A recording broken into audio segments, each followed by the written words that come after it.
Welcome to the Food for Thought Mental Health Webcast. This is our first in a series of conversations with leaders who are advancing solution-oriented and optimistic thinking in the mental health field. So welcome. The webcast is the brainchild of Stephanie McMahon, my partner in our therapeutic consulting business, also our daughter. Stephanie is the producer of this webcast, and I am Virgil Stucker, your host. So again, welcome to this first webcast. Today, our guest is Chloe Pedalino, a licensed clinical social worker and the program director of the PACT program at McLean Hospital in Boston, the Program for Assertive Community Treatment, PACT. Hi, Chloe. Hi. Hi. Chloe is also director of the Collaboration and Community Liaison activities for the Psychotic Disorders Division. Chloe, a recipient of a McLean Hospital Vision of Excellence Award in 2016, was also awarded a placement in the Boston Psychoanalytic Society and Institute Mentorship Program in 2015. Chloe is co-founder of the Psychotic Disorders Mentorship Program. In addition to her expertise in DBT, she has cutting-edge skills in open dialogue treatment techniques and training staff in mentalization-based treatment. Goodness, Chloe, you've done a lot. We also have, we have 91 who have signed up today to be in the audience, and I see from the list that the number who are actually attending is growing. It's a group of professionals from around the country, many family members that we know, interested to see that there's a fairly large group from Fairfax County, Virginia. So welcome all. To all of our attendees, you may submit questions during our conversation. There's a chat box on the right side of your screen. I hope you're familiar a bit with this technology. You can find this by looking for a bubble with a question mark inside of it. You open that up, you can send in a question. At the end of the webcast, we hope to get to a question and answer session. We will. Stephanie's keeping us on track time-wise, so we'll definitely get there. If we don't get to answer all of your questions, you will see at the end that there will be emails so that you can email us with questions as well. So again, welcome, Chloe. We're honored to be with you today, and I appreciate your leadership, Chloe. In this field of mental health care, I've had the opportunity to be a leader at different times, and I know the heart and head and soul that's needed to do this. So I welcome you. I welcome you as a dedicated leader, someone who is serving very vulnerable individuals in our population. I think Chloe is already quite familiar with the continuum of care. You know, as we help families and professionals find care along that continuum, we're well aware that, you know, on the front end of the continuum, so to speak, high levels of acuity may require hospitalization, sometimes even involuntary hospitalization. Extensive assessment may be needed. Mm-hmm. Move into increased complexity with various program options being needed, and then ultimately into outpatient care. And that's where our conversation today is focusing, but not just the typical outpatient care where you have a therapist and perhaps a psychiatrist that you see once a month, but having a whole team to help you achieve success. That's the PACT team that we're going to begin discussing. So we are going to be covering 3 points as we go through the conversation. Those will come up in a slide in a moment.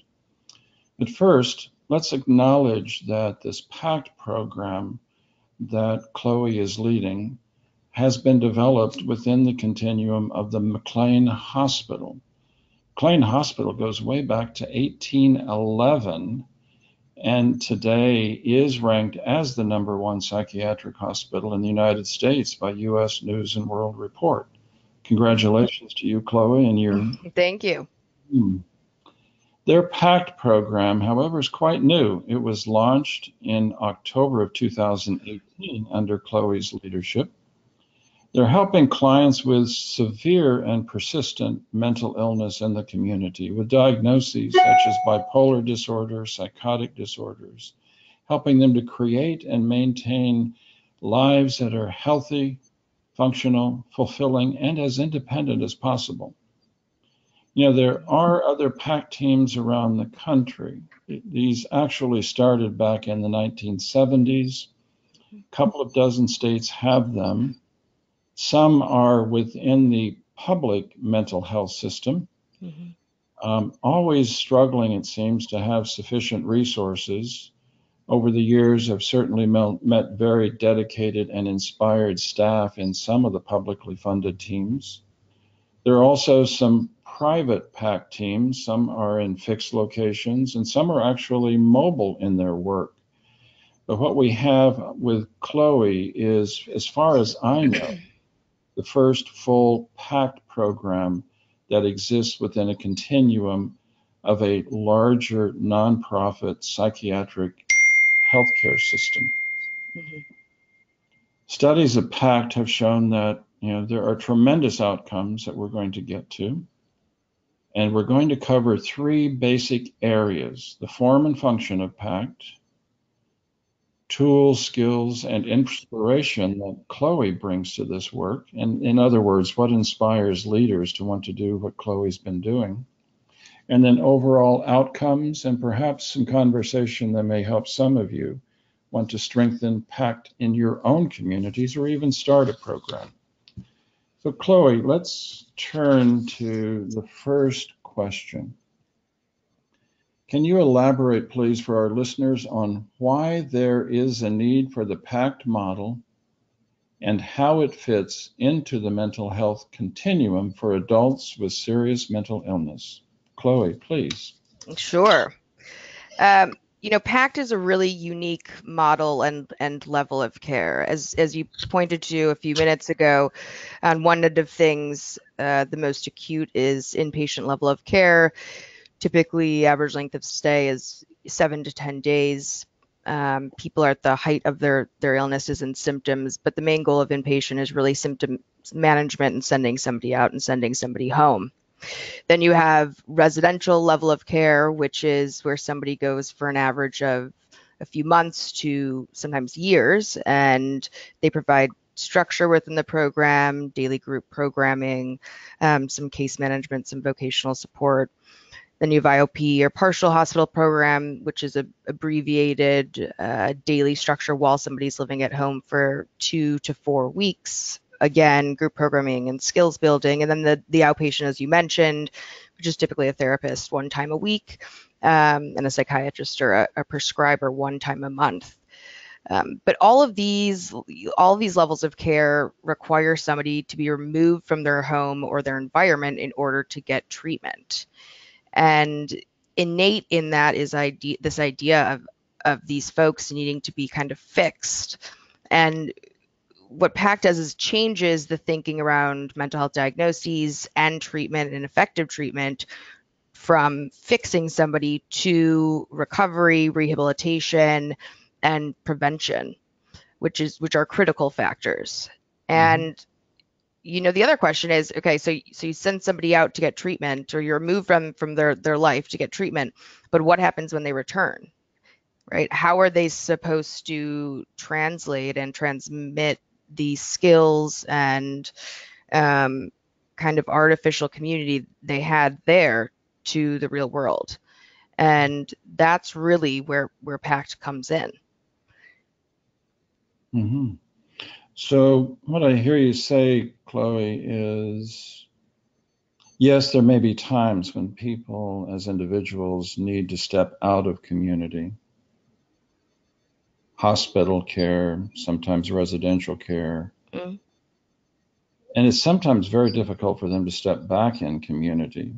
For example, having a psychiatrist and maybe a session with a therapist once a week. So yours is a whole team that sounds like treats them as a whole person, helping to really engage them in their community. Very much so. Yes. Go ahead. You talked about crisis prevention and intervention. So does that, I mean, I imagine you really get to know your folks well. Yeah, we certainly do. I think, a key factor is seeing our folks as individuals and kind of not fitting them into what traditional care does, which is somewhat a one size fits all. What PACT does is adapt and accommodate whatever needs somebody might have at any given time, and also highlights what's meaningful to the person. Because as we all know, if we don't find meaning in something, then we're less likely to do it, less likely to succeed at it, and less likely for sustained success or improvements over time. So our folks really drive the treatment. What do they want at any given time? Is their goal to get into shape? Great. We'll go to yoga with them, or we'll go to the gym. Is their goal to get a job? We'll do resume building with them. We'll break down those barriers that is not only difficult at for anybody at this time getting a job, but especially for our population. So whatever their goals and wants are, we follow them and follow their lead.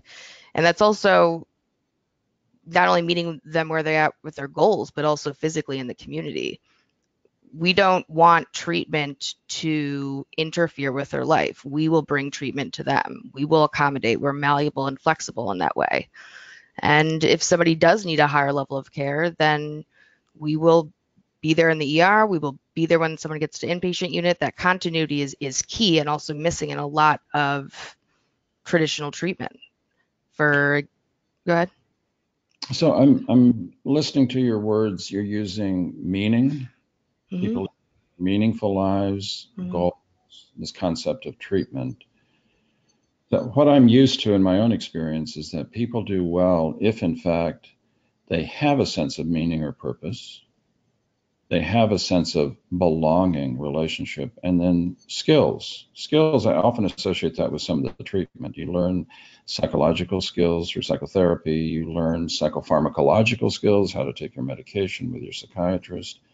But what you're doing with your team sounds like it steps beyond looking sort of at the diagnostic side of the person, their symptoms, their interventions, their sort of specific treatment, into a way that brings them into a sort of a healing milieu that you're creating to help them identify meaning, identify goals, and achieve those. So much more holistic is what I'm hearing.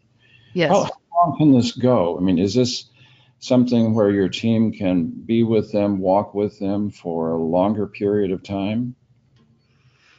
Longer period than? Well, if you think about hospital, you got 7 days. You think about some of the programs, you may have 45 to 90 days packed. I mean, is there any limit on how long someone could be with you? No, there isn't.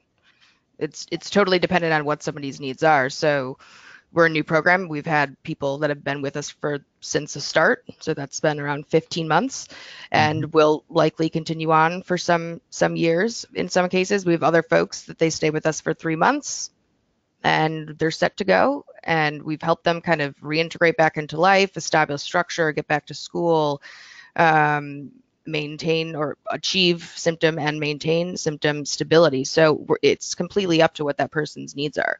Again, it's not a one size fits all. That's what's unique about PACT, is that everybody's treatment looks different. There isn't a formula to it. So does everyone have their own sort of written plan that you and your team work with them on? And they're involved in the plan making, I'm sure. They're absolutely, yes. So that goes back to PACT being person driven. They're absolutely involved in the plan, what the goals are at any given time, and they're reevaluated typically on a monthly basis about where are we and what are the next steps that need to be taken to achieve those goals, are there new ones. So that is reassessed quite regularly, and their voice is critical and definitely involved in that treatment. You just to highlight something else you mentioned in terms of typical treatment, you learn the skills. Since we're in the community, and I think this is a critical difference, is that we're able to do treatment in vivo. So it's one thing for somebody to go to an office and learn some coping skills and come back the next week and I guess try them out on their own. But it's very different to actually do treatment in the real world side by side with somebody. To expect somebody to be able to transfer skills in again, a removed environment doesn't always happen, especially for this population. So that treatment needs to be done with them so that they can start doing it on their own and, actually achieve that sense of accomplishment, which our folks definitely need. So where you're sort of walking with, being with them, working with, seeing them on the street, so to speak. Yes. I imagine that gives you a lot more sort of information, let's say from an assessment. Yeah. Do you also with their psychiatrists or any other therapists that they may have, do they rely on you too? Well, typically that's part of the team, and also unique about PACT is the prescribers in part of the PACT team in terms of the treaters, including individual therapists, so social workers, there's vocational support, substance support, that's all in one team. So just to your point, that's all kind of included. And assessment wise, you're absolutely correct. You can get a sliver of assessment in an office setting in comparison to how much assessment you can get when somebody's in the community. So seeing what their home looks like, are they able to organize? Are they able to take care of themselves? How do they socialize? How do they interact with the cashier? I mean, all of these pieces are so critical for assessment. Mm-hmm. And, people, for, I guess, lack of better word, can hold it together for 45 minutes when meeting with somebody. And so I think sometimes things can be missed, not one, because it's, again, a kind of an artificial environment.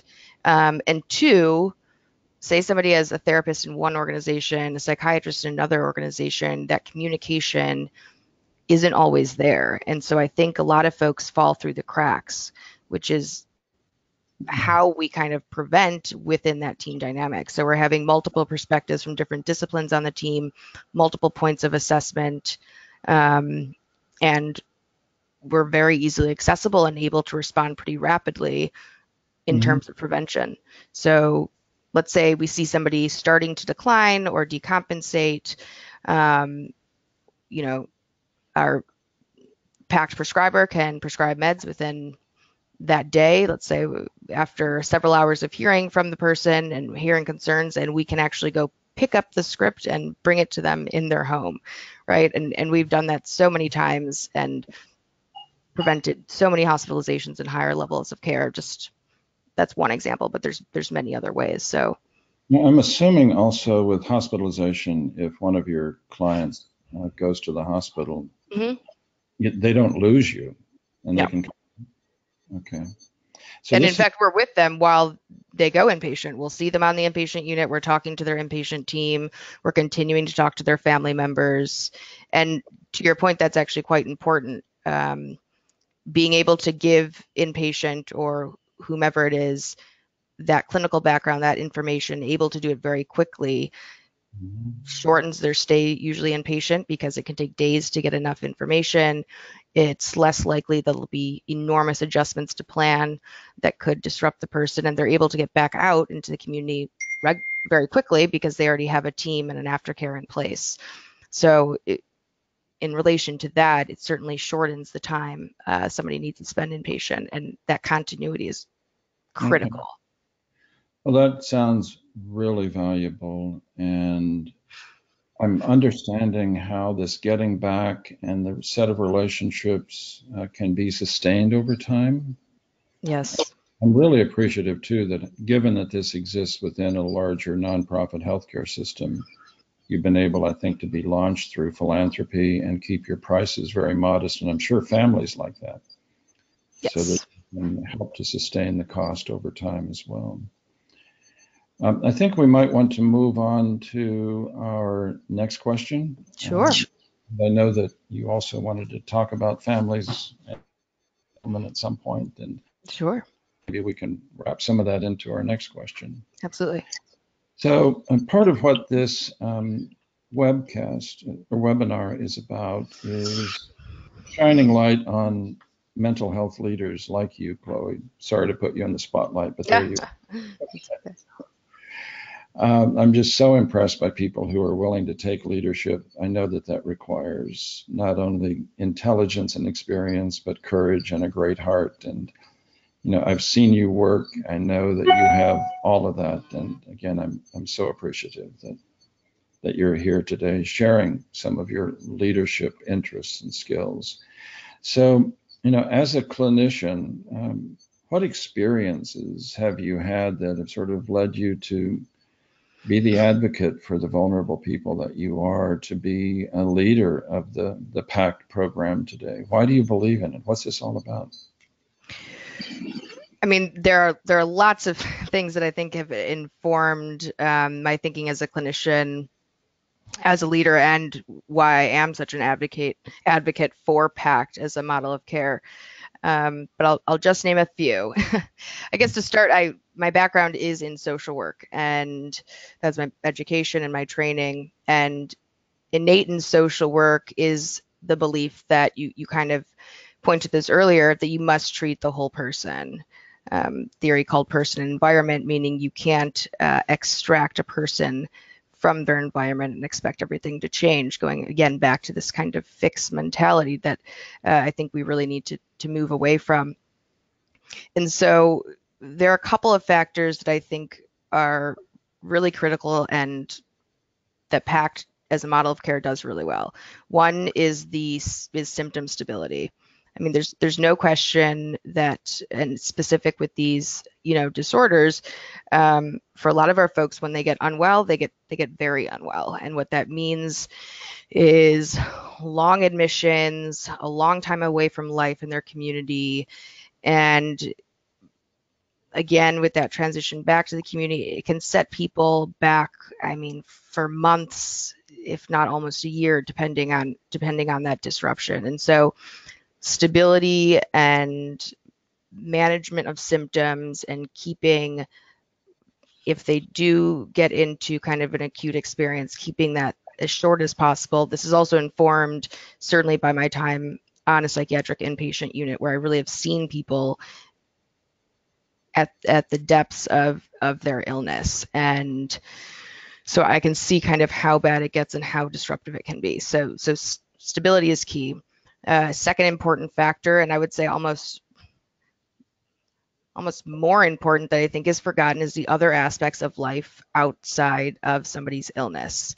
We've got to see, we can't define somebody by their diagnoses, and I'll get to a little bit, why that is as well.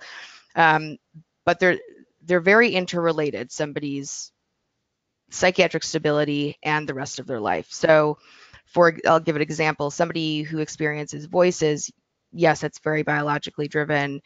But at the same time, and I witnessed this with some of our folks, it depends on the person, of course, that significant loneliness actually leads them to have more voices, right? If they're sitting in their house all day, they have no social connection, they might actually be more likely to have those voices. And why is that? Because they have some sort of interaction. They're so lonely that the voices serve a purpose, which is that social interaction in some ways. So the both are incredibly linked, and that's why it's so important to build up other aspects of somebody's life, whether it be structure or social or community or education. All of those things are just as critically important as somebody's symptom or managing that diagnosis. And I think the third factor that we really could do better on as treaters and in this field is family work. Treaters come and go, but family is always going to be there. And we need to be giving family more psychoeducation, need to give them coaching, how to develop a common language with their loved one around their symptoms or how to discuss illness. they need that support as well. And I think that that's so critical. And I also think it's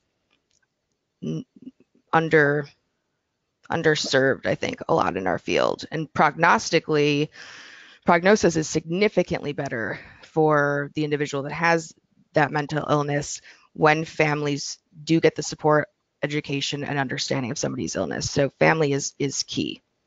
It's another significant factor that I think we need to highlight.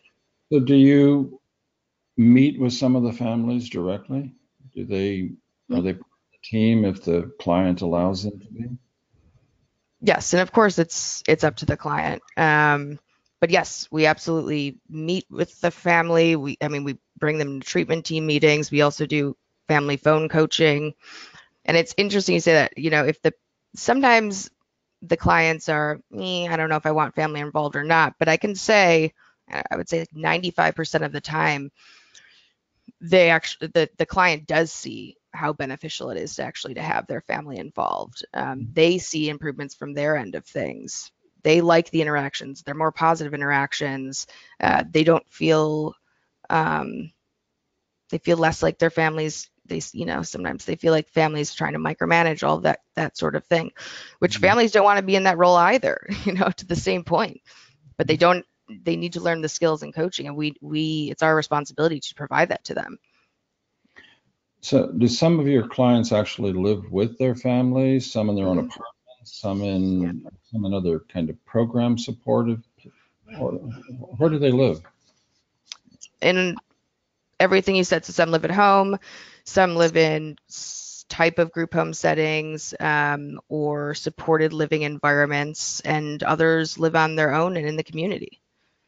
And that'll in their own apartment, or completely on their own. And that ultimately is the goal for our folks, to achieve that independence.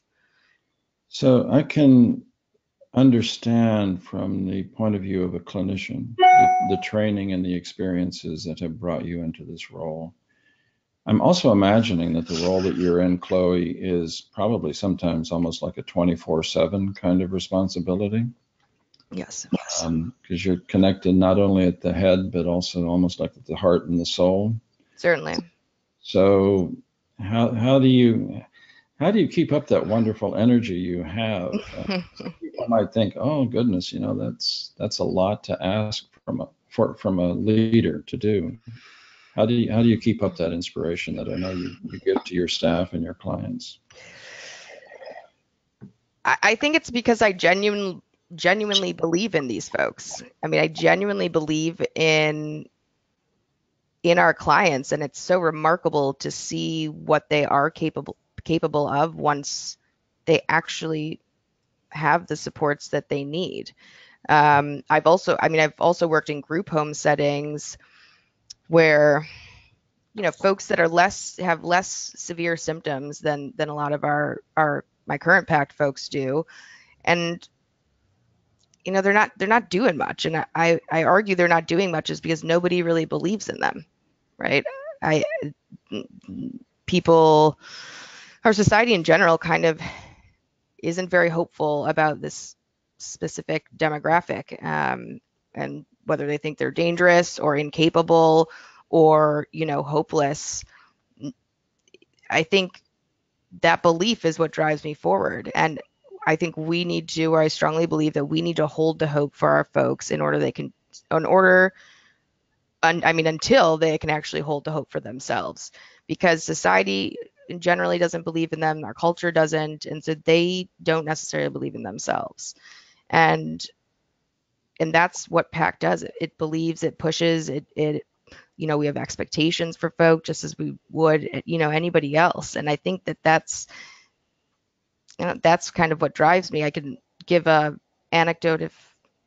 Please do. So I'll give an example of one of our clients. He's been on PACT for about a year. He's into mid to late 30s, and prior to getting it to us, let's say he got diagnosed when he was young, in his early 20s. Prior to coming us, he had been in a private pay group home setting. He had been 2 residential settings, also private pay for substantial periods of time, not in fact years, in and out of inpatient. And currently he's living on his own. So it's been a year since starting PACT. Okay, he's been in private levels of care. This isn't state funded, although he could have very much been in a state group home, unfortunately, but this just proves the discrepancy here, is that he's now living on his own. He has been volunteering regularly. He is now interested in getting a job. I mean, this is somebody, when we first started working with him, he couldn't even go to the grocery store. You know, he had trouble with basic, daily tasks like showering. So this is in a year of PACT. This guy is living on his own, consistently doing something with his day, and he's happy, and that's a huge factor too, to see our folks happy. It's hard to come by sometimes. So it's really amazing. I think that you actually, well, frankly, you hit my hot buttons there. I've been in this field for a number of years and had a chance to have some leadership roles. And this concept of belief, I mean, I just love the way that you express that, Chloe. And, we didn't talk about this before, but as I listened, like, wait a minute, the idea that we as staff, as families, for families listening, despite the challenges that have occurred, the diagnoses that exist, the symptoms, the issues, we have to always look for that flicker of hope and believe in people, even when they don't believe in themselves. Right. And the motivation that occurs as a result of our bringing that energy into the relationship with them. That opens up that section of their mind that reminds them that, oh, I'm not just someone with, schizophrenia or diagnosis of bipolar labeled on me. I'm a person who can still dream. Right. So thank you for your energy that's helping people keep their dreams and their hope alive. And hope, someone once said, Virgil, is it realistic hope? And I said, wait a minute, you want me to talk about hopelessness? No, we have to look for that flicker of hope. We fan it, and it can grow into a flame. Absolutely. So, Chloe, maybe we should go to the third section. Sure. Are we ready? Sure. Okay. So, beyond the heart and the head, looking at some of the mind things, it's like people wonder, what kind of outcomes exist? What kind of ways are there for measuring the success of a PACT program? And as we're pondering this, let me just remind those who are joining us today in the audience, send in some questions if you'd like, and we'll be getting to those in a few minutes in the Q&A. And some of you may be looking at this and saying, well, we need a PACT in our community, or we need a stronger PACT. And Chloe's already said she's happy to get emails from people, questions like that. So let's go into, Chloe, what do you see the outcomes of the PACT model to be? And how can we help bring this forward in the field? Overarching, just generally, I mean, PACT breaks a cycle of a professional patient. So I'll go into the individual, more data-driven outcomes, but the bottom line is that it breaks the cycle of a professional patient. So I just want to highlight that because that is the grandest and greatest outcomes, and especially for our patients and their families. More specifically, what are the outcomes? So in terms of higher levels of care, so there's less inpatient admissions, number of inpatient admissions. As I mentioned before, less days inpatient. If somebody does get admitted, they're there not as long. Their periods of symptom stability, so of wellness, are much greater and larger. There's decrease in police involvement, ER visits, of course. People in the legal system, one, just having legal charges against them, but then two, actually being put into the legal system. And there's decrease in caregiver burnout. So that can actually be measured by how many days of work, for example, does a family member miss as a result of their loved one's illness. I mean, these are just kind of to name a few. Another, well, enormous one is employment. The general population, or amongst this general demographic, the average employment rate is 20%. On my team, we have over 40% of our folks are employed. So, pause there a moment. Wait a minute. You've doubled the average? yes. Yes. Thank you. Is that part-time and people can be employed? Do they keep their SSI? How does that all get managed? So sometimes there is a balance of balancing the SSI, people keeping that while also being able to do part-time. Other people are full-time. So it's both and. Okay, great. I didn't mean to cut off anything That's else. Outcomes. That's okay. I mean, what I'm hearing you say is, decreased hospitalization, decreased symptoms, increased employment, actually paying taxes. Yes. I'm hearing outcomes that are, first of all, very impactful for the individual and the family involved, but from an economic point of view, you don't necessarily have to go out and build a building to do a PACT program. It's Right. very with staff on the streets. Right. A modest investment, it sounds like there could be terrific outcome for this. Financial benefit from this as well as personal benefit. Is that Right. fair? Absolutely. It's absolutely fair to say. I mean, it impacts on a system level. Less people in the ER beds, less people in jail that don't need to be there and should be actually getting treatment.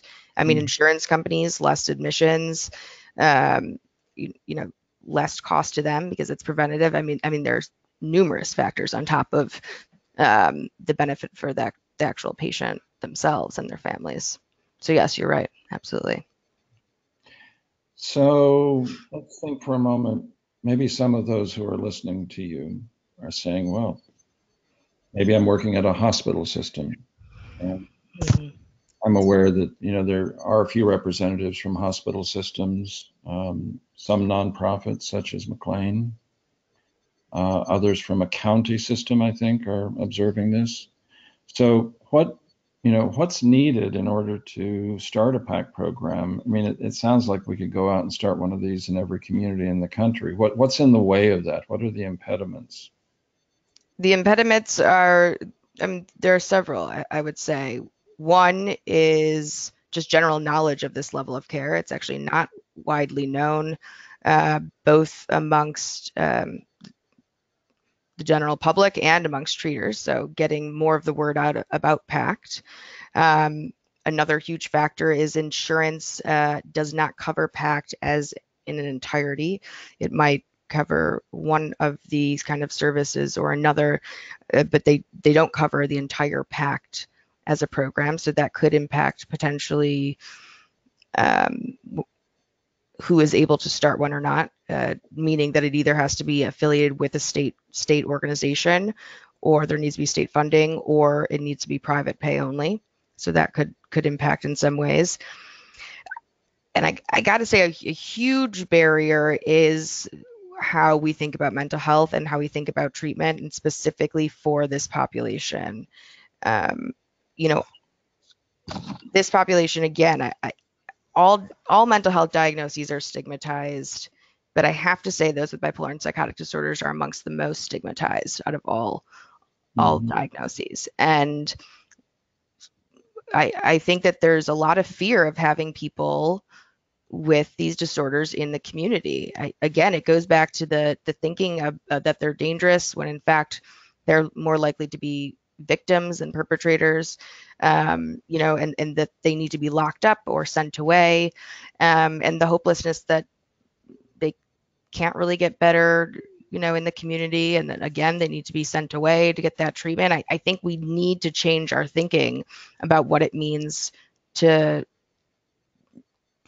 what treatment means and how we think about these diagnoses. And they're so stigmatized. I think there's a lot of fear in having, I guess, this population in the community. So I think that that's a huge barrier. I think even within hospital systems, or even within systems that do provide treatment to folks that have these diagnoses, it's still shifting from locking away to having somebody in their home and community. It's a huge shift. Yeah, so thinking about, resources you need, I can understand the conceptual shift that's needed. And also just thinking about, how something like this exists within other sort of mental health capacities within the continuum, like within a hospital system. Right. Where hospital systems are very often focused on supervision, on safety, et cetera. And when you move outside the safety of that sort of box that the hospital is and into the community, I could imagine that raises some unease. Here, I think it's relevant. Let me bring in a question from one of our, Sure. that I think, let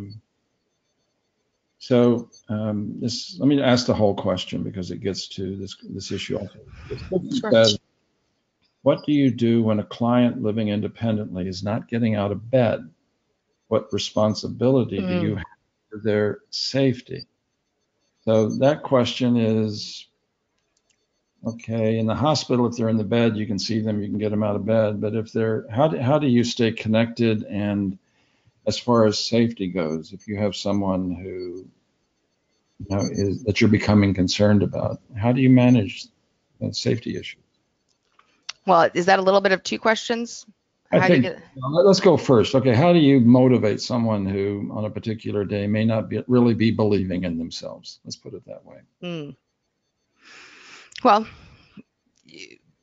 yeah. So, or somebody just in general who's not getting out of bed. So basically sometimes it's twofold, because this is actually a good point. Very different than somebody who sometimes is incentivized to do something because they just want to get discharged or they want to leave a program or what have you. That is, it is different in the community because there isn't that kind of innate, or artificial drive, moving somebody forward. So in that case, you have to, again, identify why would they want to get out of bed? What is there anything, any ounce of anything that they want and that could get them out of bed? And that's the number one kind of approach. And then the second approach, and sometimes what needs to happen is sometimes need to be external, either incentivizations or, external consequences. And in some ways, that's treating somebody just as anybody else. I mean, we all have that. Either something that's moving us forward, either internally or externally, and whether that be a consequence or an incentive. So just to speak to that piece in terms of staying in bed. And the second part, Virgil? Well, I'm hearing you describe, you have a real sort of holistic relationship with your clients. It's not just about symptoms. So you're going to lead them out of bed by reminding them, hey, you've got this job to go to. They really want to be there. So you're motivating them on the sort of positive side. The safety side, and we may have talked about this a little bit, your clients really well. Yes. So I would assume that the question about, being responsible for their safety, you may be likely to notice that they're headed toward unsafe thinking sooner. Yes. So, and very much so. Unsafe. I mean, do you call 911 sometimes, or do you get them to the hospital, or how do you do that? Sure. So one very good point. We are absolutely able to, and that's what's so important about PACT, identify. It can be something so minute that we notice is off, and not to over pathologize by any means, but because of the frequency of how we're seeing them, where we're seeing them, etc., we're able to notice just something a little bit off way ahead of time, which again gives us that big time frame to intervene before they get to the point of needing, being unsafe to themselves or others and needing inpatient level of care. So a huge window to intervene to prevent that. While at the same time, if it does get to that point and say it just happens very rapidly, what have you, ideally, and I would say actually this is increased too with PACT, is voluntary admissions. Okay. Getting people to go in on their own, voluntarily go in. That has actually, that's an important point, has hugely increased actually throughout time and working with folks. So ideally, we'd get them to come in voluntarily. There would not be any police involvement. So that's ideally how it would go. At times we actually assess somebody. So instead of instead of having the police go see somebody or do a wellness checks, we will actually do that. So in any way, shape, or form, we can decrease police getting involved, which is often very traumatic for our folks. We will do so, and that's far less traumatizing than absolutely a scenario where police are coming in, and police are sometimes trained, sometimes not. So absolutely that's terrific. Well, I've got to say I'm beginning to be a little bit distracted by a great group of questions coming in. Fabulous. But before going to that point, as far as resources that are needed, I'm imagining there's really no limitations to the size or the number of clients you could have. It's driven by having adequate staffing and staffing that are inspired to do this. Is there staffing available? Are you finding people interested in signing on? And, what's basic kind of staffing ratio that should be looked for? Well, according to the kind of fidelity, it's 10 to 1, so 10 patients to one staff member. Just more strictly to the fidelity model, state-run programs often exceed that. And the other part is though, however, if it's private or through a private institution or nonprofit, one can kind of determine what that ratio should be based on quality of care and that sort of thing. So some folks might want it to be a little bit lower or what have you. Typically, in terms of team demographic, are you wondering about discipline-wise? So you need a prescriber, certainly social workers or LMHCs who are able to do individual therapy, family, a lot of family work. We have a peer counselor on our team, which is also critical, and our clients respond beautifully with him, and he does amazing work. Somebody who specializes in vocational rehabilitation, someone specialized in substance. So you kind of have people from all different backgrounds, and you're right, they do definitely have to believe in what they're doing and have a passion for it, because it's hard work. I mean, it is hard work. We're on call 24/7. They have to have a drive and dedication to do it. That's definitely for sure. Thank you for that. You just answered one of the questions that came in. Someone was wondering about peer support specialists, and it sounds like you involve peers. That's great. Absolutely. Someone asked, how often is contact?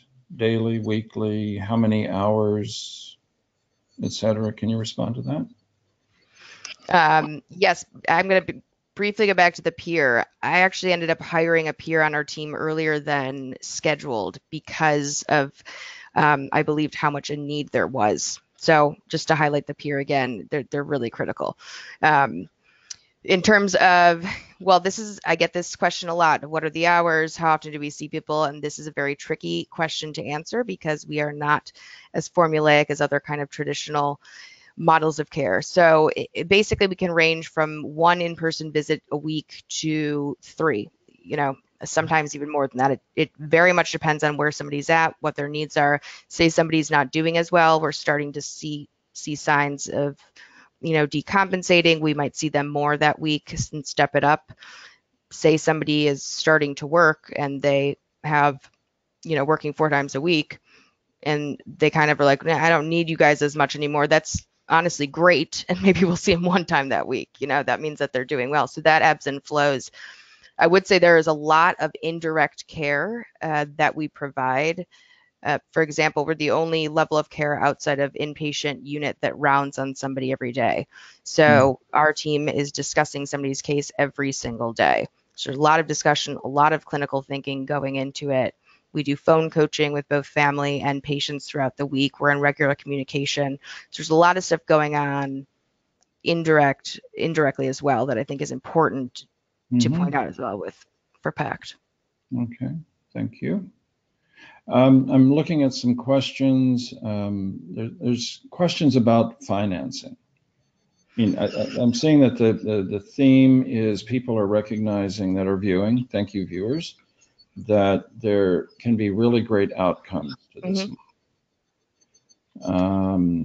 One person says, given the PACT is evidence-based, tons of research since the 70s, and the cost savings that Chloe mentioned, we need to push insurance carriers to cover it. And there's a couple of exclamation points after that. So far, your experience with insurance folks, are they being slow to say we'll cover it? It sounds like it could be a great investment for them. It does, right? That's part of my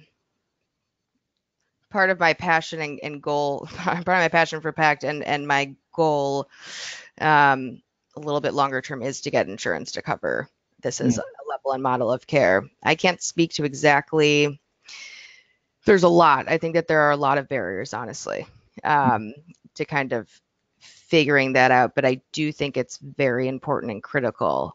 And it's unclear, it seems very evident and very clear, preventing one hospitalization for somebody, saves the insurance companies a ton of money.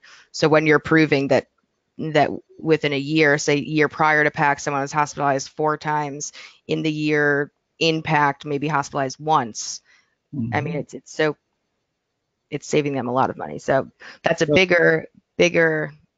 Yeah, we're assuming that responses are going to be logical, I guess.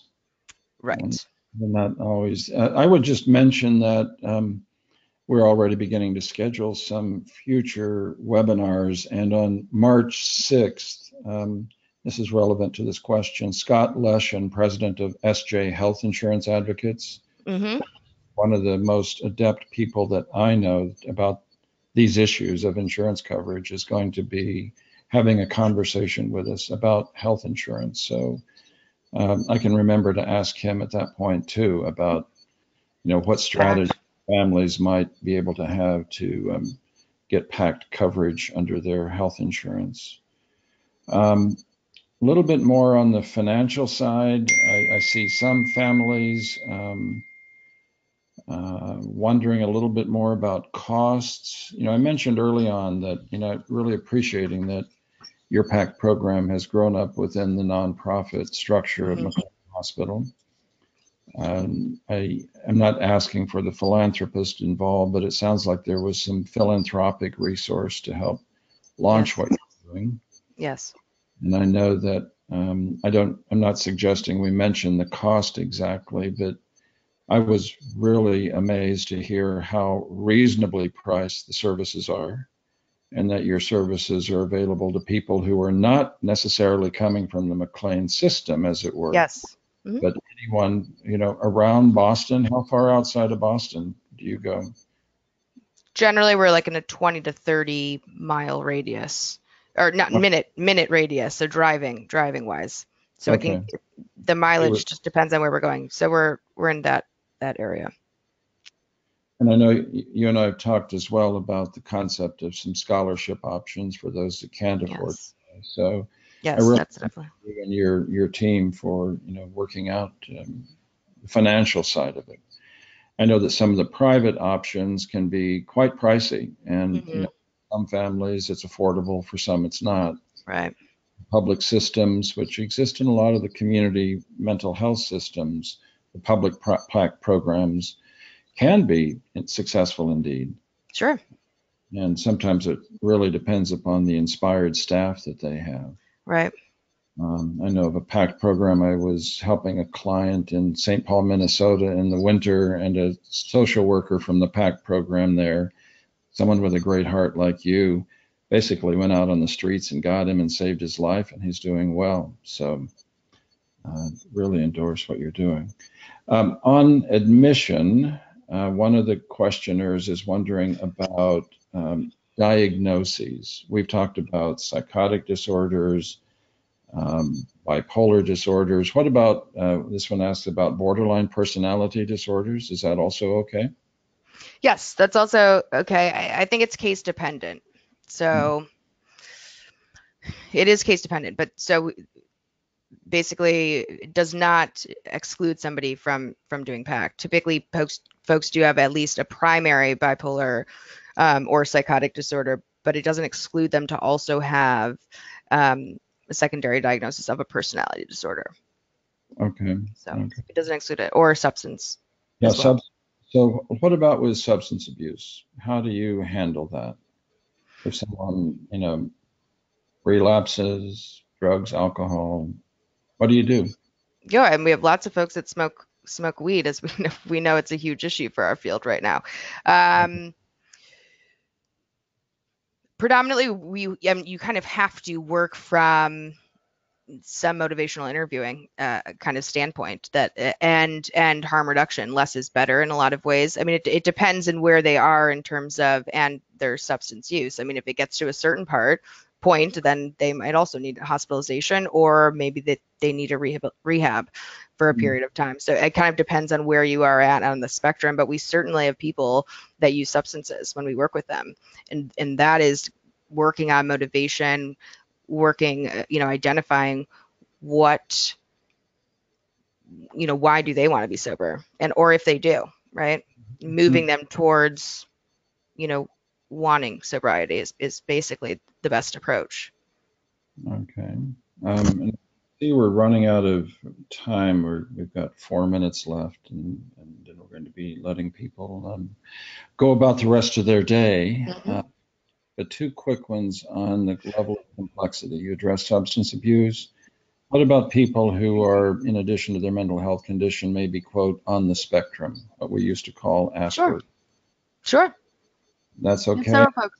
What about physical health issues? Do you help make sure people get to their, say they have digestive issues or something? Do you help them sort of get to their medical providers? Oh, well, absolutely. I mean, yes. In fact, I have an appointment. I'm going with one of our clients to an endocrinologist appointment. So yes, sometimes we'll go with them. Absolutely. Medical is critical. Okay. Very good. There are a few questions that we're not going to get to, so I would encourage those who still have burning questions to email you. And I think the Great. viewer see your email address on the website as they're looking at it. See Pedalino at partners.org. Yes. And we've also included the web address where they can learn more about your PACT program. Yep. And if you just Google McLean PACT, it'll come up as well. Okay, very good. I did mention one more webinar that's been scheduled to address some of the health insurance issues. Also would mention to the viewers that are with us that on February 20th, we're going to have Tom Starling, who is the chairman of the board of Mental Health Association America. He will be in our conversation on that day, talking about how programs or organizations like Mental Health America, NAMI, et cetera, can help families and others connect to resources. Chloe, any other thoughts before we wrap up? I don't think so. I mean, people feel free certainly to reach out to me. I'm happy to talk more or answer any other questions. And I think that's it, Virgil. Well, Chloe, this has been a delight. I know again firsthand of how well you work with very vulnerable people that come your way, and I thank you again. Thank you. Thank you for having me. You're welcome. And also want to let the viewers know that this webinar is recorded by Stephanie McMahon, who's producing it and has been behind the scenes making it happen. And also, if anyone has any advice or any thoughts about leaders they would like to see us have conversations with, please email us. And also any critique of how we've been handling this technology. I confess it's still a bit new to me. Here I am in North Carolina, there Chloe is in Boston, Stephanie's in Williamstown, and our viewers are across the country, and I think one or two outside. So I love it. It's been fun being with you, Chloe, and with You too, Virgil. with all of you who have joined us from afar. So thank you, and best to everyone. Thank you for being with us.